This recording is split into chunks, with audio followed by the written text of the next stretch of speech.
네, 여러분 안녕하십니까. 오늘은 효과적 성과 관리의 마지막 강의 시간입니다. 성과 코칭에 대한 이야기를 좀 해보도록 하겠습니다. 코칭 많은 얘기를 하고 있는데 코칭의 뜻은 뭐 잘 알고 계시겠습니다만 한마디로 얘기해서 지도하는 겁니다. 무엇을 지도해요? 팀장이 팀원에게, 관리자가 구성원에게 어떤 문제가 발견이 됐을 때 그 문제를 스스로 해결할 수 있도록 하는 지도, 이것을 갖다가 우리는 코칭이라고 얘기할 수가 있습니다. 근데 코칭에는 하는 그 기법이 있죠. 보통 코칭 스킬 또는 코칭 커뮤니케이션 또는 코칭 리더십이라는 말로 많이 쓰여지고 있는데 이 얘기를 조금 간략하게 시간을 할애해서 말씀드려보도록 하겠습니다. 그래서 정의를 먼저 말씀드리면은 그냥 간단하게 수행관리 과정입니다. 성과관리니까 수행관리 과정에서 이제 수행관리는 성과관리에 세 단계가 있잖아요. 목표 설정 단계, 수행관리 단계, 그다음에 성과평가 단계. 요때 이 두 번째 수행관리 과정에서 요 과정에서 그 팀장이 팀원에게 개인의 역량 개발과 목표 달성, 목표 달성을 위해서 뭐 하는 거예요? 지도하는 거. 이렇게 이해를 하시면 돼요. 지도하는 거예요, 지도하는 거. 예, 지도하는 건데, 좀 편하게 얘기하게 되면 지도는 뭘로 합니까? 그래도 학문적 용어를 쓰면은 커뮤니케이션이다. 언행을 가지고 하잖아요. 뭐 행동보다도 이제 말로 주로 하기 때문에 커뮤니케이션, 의사소통, 어떻게 할 것이냐. 이 얘기입니다. 그래서 이때 코칭을 할 때 중요한 전제 조건이 하나 있습니다. 이걸 염두에 두고 하셔야 돼요.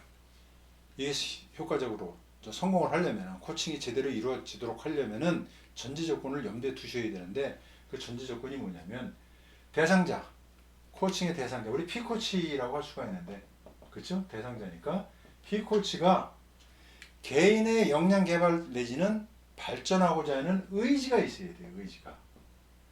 역량 개발, 난 하고 싶어, 또는 발전하고 싶어, 이런 의지가 있어야 되겠죠. 물론 이제 이것을 통해서 이제 목표 달성 하고 싶어, 성과를 내고 싶어, 성공하고 싶어, 이런 의지가 있는 사람한테 해줘야 돼요.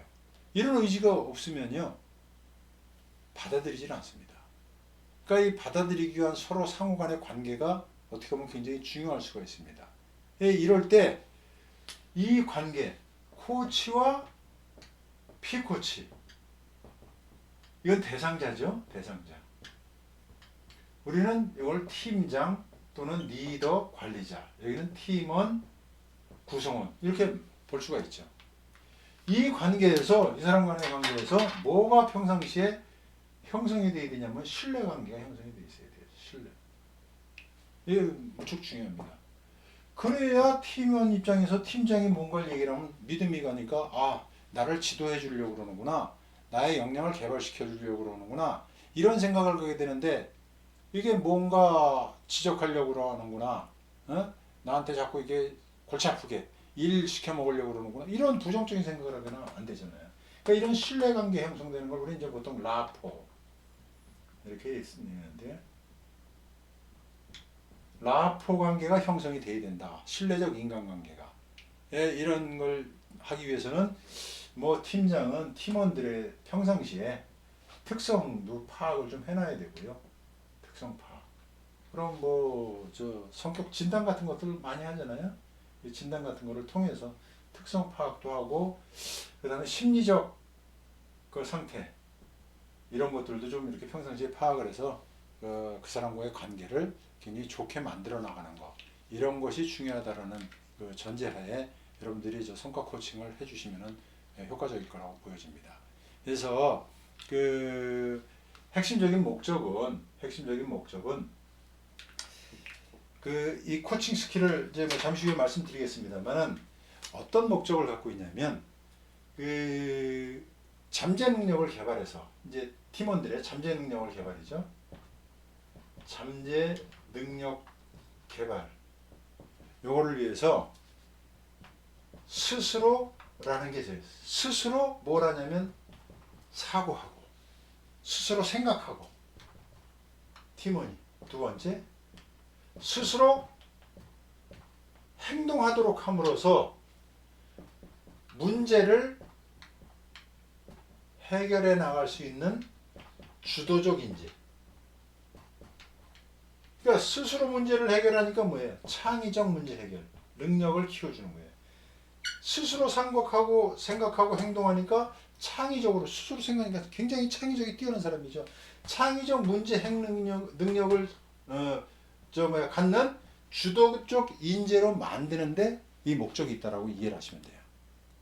그러니까 이렇게 하려고 그러면은 그 팀장이나 코치는 어떠한 생각을 가져야 되냐면요. 여기서 중요한 몇 가지가 좀 있습니다. 우리 그 코칭 기술이라는 책에 이제 이러한 내용들이 좀 나와 있는데 이 팀원들, 우리 구성원들을 바라보는 시각을 좀 바꿔야 돼요. 어떠한 생각으로 바꿔야 되냐면 첫째, 이 우리의 구성원들은 어떤 일을 하는데 무한한 가능성을 가지고 있다. 무한한 가능성이 있다. 라고 긍정적으로 봐줘야 돼요. 긍정적으로. 이 가능성이 없어. 저 사람은 해도 안 돼. 이렇게 부정적 시각을 가지고 있으면은 코칭을 할 수가 없죠. 그냥 이 사람은 잠재적 능력이 있어. 뭔가 하면은 결과를 만들어낼 수 있어. 근데 이게 무한정에 이러한 긍정적인 사고를 갖고 있어야 돼요. 그리고 이 사람한테 그 사람은 어떤 문제를 해결하는데 그 답을 저 사람은 알고 있어. 그 내부에 갖고 있다. 그래서 그 필요한 해답은 내부에 있다라는 거죠. 문제에 대한 필요한 해답, 필요한 답은 그 사람 내부에 가지고 있다. 이렇게 볼 필요가 있다라는 거예요. 그게 중요한 얘기고요. 그 다음에 코치는 그 피코치자와의 관계에서 뭐가 돼야 돼요? 파트너가 돼야 됩니다. 파트너라는 것은 위에서 상하 관계가 아니라 수평적 관계죠. 파트너십이라는 게. 그래서 도움을 필요로 한다. 뭘 하기 위해서? 문제 해결을 위해서. 문제 해결을 위해서 돕는 사람이 필요하다라는 겁니다. 이러한 전제 조건을 갖고 있어야 돼요. 이러한 생각을 가지고 있어야 됩니다. 코치는. 왜 이러냐면 과거의 그 경영관리 패러다임과 지금의 새로운 뉴 패러다임이라고 하는 것이 있는데 사람을 보는 시각이 바뀌었거든요. 과거에는 지난 시간에도 잠깐 말씀드렸던 건데 과거와 현재 좀 새로운 패러다임에서는 사람을 보는 시각을 과거에는 노동으로 봤습니다. 근데 지금은요. 자원이나 뭐로 보죠? 자산. 경쟁력의 원천으로 본다 이거예요. 그래서 그 사람이 가지고 있는 뭐가 중요해요? 지식과 기술을 굉장히 중요시 여긴다라는 거죠. 이것을 염두에 두셔야 돼요. 이러한 노동으로 보는 것은 미성숙한 인간으로 봤다는 얘기예요. 성숙하지 못하니까 내가 가르쳐준 대로 너는 움직이면 된다. 따라오면 된다. 이 얘기였으면 이런 상태는 성숙한 인간으로 보는 거죠. 즉 여기서는 X이론이고 여기는 Y이론. 우리 학교 다닐 때 다 공부를 하셨을 텐데 이런 생각으로 변화됐기 때문에 그 사람들이 스스로 문제를 해결할 수 있도록 우리는 도와만 주는 코치는 그런 사람이다 라고 이해를 하시면 됩니다. 그래서 스스로 문제를 찾아서 자아를 실현시켜 나가는 자아 실현인 자율적인가 자율적인가 그렇더라. 이게 굉장히 중요하죠. 근데 예전에는 뭐지? 경제적 동물 일 시키고 거기에 따른 반대급부로 월급 급여나 이제 주는 이런 사고를 가졌습니다. 지금은 아니다 이거죠. 그러니까 그 과거의 방식과 지금의 방식이 달라져야 된다라는 걸 염두에 두셔야 돼요. 그래서 이러한 것을 염두에 두시고 우리가 코칭을 해나가야 되는데 이 코칭의 방법, 코칭 스킬이라고 보통 얘기를 하죠. 코칭에 저는 3요소라고 그러는데 그 화법이 있습니다. 어떻게 말을 해야 될 것이냐. 그러니까 이 성과 관리의 두 번째 단계인 수행 관리 과정에서 우리 이제 팀장이나 리더가 팀원들이 일을 해나가는데 뭐가 발견이 되냐면 이제 문제가 발견이 됐을 거 아닙니까? 문제가 발견이 됐어요. 문제가 발견이 되면은 그냥 바로 지적을 하는 게 아니죠. 지적을 하지 말라는 거예요. 지적을 하는 게 아니라 뭐하라? 첫째, 물어봐라. 이게 물어봐라. 질문하라. 질문. 이게 핵심이에요. 과거의 방식은 올드 패러다임이라고 하는 그런 상태에서는 야 이거 이런 문제가 있으니까 이거 이렇게 해 저렇게 해 자꾸 우리 이제 티칭이라고 하죠. 티칭. 이 코칭하고 다른 게 티칭. 그냥 자꾸 가르쳤어요. 그 가르치는 것은 내가 알고 있는 것을 전해서 그 사람이 따르도록 하는 그러니까 수동적이죠. 근데 그거 좀 다릅니다. 질문을 통해서 질문하면은 어떤 효과가 있어요? 질문 받는 사람은 생각을 하게 됩니다. 생각. 요것을 촉진해주는 하나의 기술이에요. 생각하도록 하는 거예요. 근데 문제는 이 발전하고자 하는 의지가 있거나 주도적으로 뭔가를 하고자 하는 뭔가 그 자기 역량 개발을 하고자 하는 의지가 있는 사람은 그래 이게 답이 뭐지? 라고 좀 생각을 좀 깊이 좀 하려고 그러는데 보통 사람들은 그거 귀찮아합니다. 질문 받는 거 굉장히 싫어해요. 그거는 제 생각에는 이제 우리가 어릴 적부터 받아온 교육 과정 중에서부터 이제 문제가 있다고 저는 그렇게 생각을 하는데 학교 교육에 문제가 있죠. 그래서 요즘 뭐 융합인재 교육이다 창의적 교육 방법식에서는 답을 주는 게 아니라 스스로 문제를 해결하기 위한 그 교육을 많이 하고 있죠. 뭐 여하튼 그래서 생각을 촉진하는 기술이다. 그래서 질문하는 방법이 있고요. 질문을 하고 나면은 그 다음에 뭘 해야 돼요? 질문했으니까 그 사람이 답을 할 거 아닙니까? 뭐라고? 답을 하게 되면 들어라 이거예요. 들어라. 경청해라. 경청하라. 근데 우리의 리더들은 잘 이 경청하지 못하고 있어요. 그래서 경청의 리더십도 얘기를 하는 겁니다. 경청 능력이 많이 좀 떨어진다라고 얘기를 하기 때문에 자꾸 경청을 강조하고 있는데 이 경청이 안 되고 있죠. 그리고 나서 세 번째 경청을 하고 나서 거기에 따르는 회신을 해줘야 될 거 아니에요. 피드백. 요것이 이제 코칭의 세 가지 스킬이라고 하는 겁니다. 그래서 이제 화법인데 이걸 좀 더 구체적으로 설명을 드리게 되면은 질문은 생각을 촉진한다고 그랬고 경청은 무엇에 도움이 될까요? 우리가 남이 하는 얘기를 이렇게 들어주면은 귀담아 들으면 여러분들 누군가가 내 얘기를 들어주면 기분이 좋습니까 나쁩니까? 기분이 좋을 거예요. 그래서 열심히 더 말을 하게 되고 그런데 우리는 누가 내 얘기를 잘 안 들어줘요. 말을 하길 더 좋아합니다. 네, 이런 말이 있어요. 1, 2, 3 기법이라고 있는데 누군가가 1분 얘기를 하면 2분 이상 들어주래요. 2배 이상 들어주라. 그만큼 많이 들어주라는 얘기인데 우리는 그 들어주는 기술이 많이 좀 부족하죠. 그리고 듣는 동안 3번 이상 반응을 보여주는 끄떡여주는 뭐 이런 반응을 보이는 거 굉장히 고개를 끄떡인다든가 그래 맞아 뭐 이러면서 공감해주는 이런 게 굉장히 중요하다라고 그러는데 그래서 하여튼 그건 뭐 하는 얘기고요. 질문, 경청, 피드백이 중요하다. 그래서 경청은 생각을 하지만 이 사람이 내 얘기를 들어주니까 마음의 문이 열린답니다. 마음의 문을 열어주는 마음을 열게 하는 거예요. 그러니까 여기서 라포 관계가 형성이 되는 거죠. 신뢰 관계가. 그래도 우리 저 팀장님은 내 얘기를 열심히 잘 들어줘. 난 뭔가 얘기하면 그게 믿음이 가. 이런 게 여기서 생겨나는 거예요. 그 피드백은 그 사람이 행동하게 도와주는 거예요. 행동하도록. 그 얘기를 듣고 여기서 이제 다 신뢰관계가 형성이 됐으니까 그래 한번 내가 해봐야지. 예 알겠습니다. 예 그렇게 하겠습니다. 내가 문제를 답을 찾은 거니까 스스로 하는 거 아니에요. 스스로 행동하게 하는 거니까. 그래서 질문, 경청, 피드백인데 이렇게 생각을 촉진하고 마음을 열게 하고 행동하게 하려면 어떻게 말을 하는 게 좋은가? 이게 중요하지.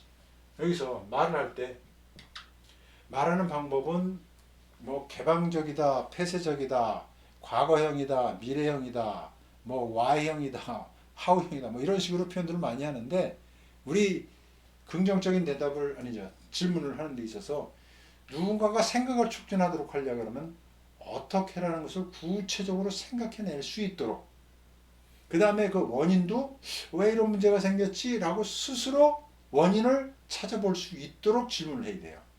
뭐 왜라는 과거형 기법이 나쁘다는 게 아니라 구체적으로 원인이 뭐고 그래서 이렇게 하면 되겠구나 라는 생각을 구체적으로 할 수 있도록 해야 되니까 OX라든가 yes, no로 대답하지 않는 개방형으로 질문을 하라.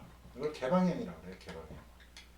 폐쇄형, 이거에 대한 반대말이 폐쇄형인데 폐쇄형은 뭐 질문하게 되면 예, 아니요. 예, 맞습니다. 예, 알겠습니다. 이렇게 대답하라는 게 아니라 예, 이러한 문제에 대한 원인은 이러이러한 것으로 인해서 제가 이렇게 한번 해보려고 합니다. 대책까지 생각해낼 수 있도록 하는 그런 질문 방법. 그러니까 뭐 어떻게 보면 질문이 더 간단할 수도 있죠. 그 사람의 생각을 묻는 거니까. 그래서 이제 질문이 그렇게 중요하고, 그다음에 두 번째로는 이제 경청. 마음의 문을 열려면 들어야 된다고 그랬잖아요. 들을 때 어떻게 하느냐? 눈을 바라봐라 이거야. 눈을 마주 보면서 얼굴을 맞대고, 예, 눈과 얼굴을 마주 보고. 그런데 우리는 누가 얘기를 하면 딴짓하거나 뭐 스마트폰을 본다든가, 뭐 전화 오면 전화도 다 받죠. 전화 오는 것도 누가 얘기를 하고 있는데 전화 오는 것은 다 끊어버리고 무음으로 딱 해놓고, 그리고 같이 그 사람의 얘기를 얼굴을 맞대고 반응을 하면서 호응해주면서 공감해주면서. 그래서 여기서 나오는 공감적 경청이에요. 공감적 경청. 공감이 굉장히 중요한 거죠. 근데 공감을 한다 그럴 때 그 상대가 말하는 게 내 생각과 다를 수가 있지 않습니까? 내 생각과 같으면 다행인데 다를 때, 그럴 때 우리 보통은 어떤 반응이 나오냐면 아니야, 그게 아니고 잘못됐어, 이렇게 비판적으로 나올 수가 있습니다. 그러면서 거기서 또 티칭이 일어나요. 이게 교정적 그 피드백인데, 그런 식으로 하지 말고 그 사람이 얘기하는 소리를 나의 생각과 다르더라도 끝까지 들어주라는 얘기입니다. 끝까지 들어줘라. 이 끝까지 듣는다는 얘기는 뭐예요? 그냥 내가 인내하고 듣는 거예요. 그러면서 공감을 하는데 그 사람의 무엇을 수용해야 되냐면 감정을 수용해서 들어라. 감정 수용입니다. 감정 수용. 그러니까 그 사람의 지금 마음 상태가 굉장히 흥분이 되어 있는 수도 있거든요. 그럴 때 그걸 좀 약간 가라앉히는 정도. 그래. 호응해주면서 듣는 거죠. 그래서 사람의 이야기를 들어주는 것은 그 옛말에 이청득심이라는 말이 있습니다. 다른 사람의 이야기를 들어주는 것은 그 사람의 마음을 얻는 지혜라고 그러더라고요. 그렇잖아요. 그러니까 누군가와 친해지고 싶으면은 내가 자꾸 말을 많이 하는 그 사람이 얘기를 하도록 함으로 인해서 내가 들어주게 되면 그 사람과 친밀한 관계를 유지할 수 있다고 합니다. 그 사람이 나를 또 좋아하게 되고요. 그러니까 그거에 대한 거. 그리고 이제 세 번째 피드백을 하는데 이제 행동하게 해야 되잖아요. 그래서 이때 뭐 올바른 대답을 할 수도 있고 조금 그릇된 대답을 할 수도 있을 겁니다. 그런데 답은 누가 찾았어요? 내가 질문했으니까 그 사람이 스스로 찾았잖아요. 그러니까 스스로 찾았으니까 그래, 한번 그렇게 한번 해봐. 이때 지지해주고 응원해주고, 그렇죠? 공감도 해줬잖아요. 비난보다는 비판, 이런 것보다는 지지해주고 응원해주고 칭찬해주고. 야, 너 어떻게 그런 생각을 다 했냐? 그러면은 우리 팀원은 신바람이 나죠. 그러니까 조직 문화 자체가 신바람 나는 조직 문화를 만들어가는 역할을 하기도 하는 겁니다. 그럼 더 열심히 하고 더 내가 더 노력하게 되고 뭔가 하고 시키지 않아도 알아서 하는 능동적인 사람, 주도적인 사람, 스스로 생각이 되면 창의적인 사람으로 만들어갈 수 있다는 얘기입니다. 그래서 이 코칭의 이제 세 가지 요법, 뭐 간단히 말씀드렸는데, 뭐 이게 이제 우리 성과관리 코칭에서 어떤 식으로 어느 과정에서 이게 일어나느냐, 이거를 간단히 말씀드리고 마무리를 할 텐데요. 그러니까 성과관리가 이제 세 단계로 이루어지잖아요. 목표 설정, 그 다음에 수행관리, 그 다음에 성과평가. 이 과정인데, 이 수행관리는 말 그대로 팀원이 일을 해나가는데 발견된 문제가 있어요. 문제의 발견이죠. 이 문제의 발견은 리더가 어떠한 과정을 통해서 발견이 되냐면, 첫 번째 모니터링이라는 거예요. 두 번째 중간 점검. 그렇잖아요. 이 두 가지 과정인데, 모니터링과 중간 점검, 이거는 좀 관찰이죠. 업무를 수행해 나가는 과정을 갖다가 관찰을 하면서 이게 잘 하고 있구나, 잘못되고 있구나, 이렇게 이제 하는 것을 우리는 모니터링이다. 우리말로 예전에는 관리 그러면은 감시 감독의 의미를 가졌지만 지금은 관찰, 모니터링이라는 말로 그냥 그대로 쓰는 거죠. 언어를 쓰는 이유도 거기에 있을 겁니다. 우리말로 표현하면 관찰하는 것도 감시하는 거나 다름없는데 그냥 살펴보는 거하고 감시한다는 기분은 다를 거 아닙니까? 그래서 이때 관찰을 할 때 내가 직접 본 것도 좋지만 제3자의 관찰도 활용하는 것도 괜찮다고 합니다. 그래서 이것을 관찰하고 나면은 관찰 결과에 대해서 중요한 것은 일지로 결과를 항상 기록으로 남겨라. 기록을 남겨두는 게 중요하다는 말씀을 드리고 싶습니다.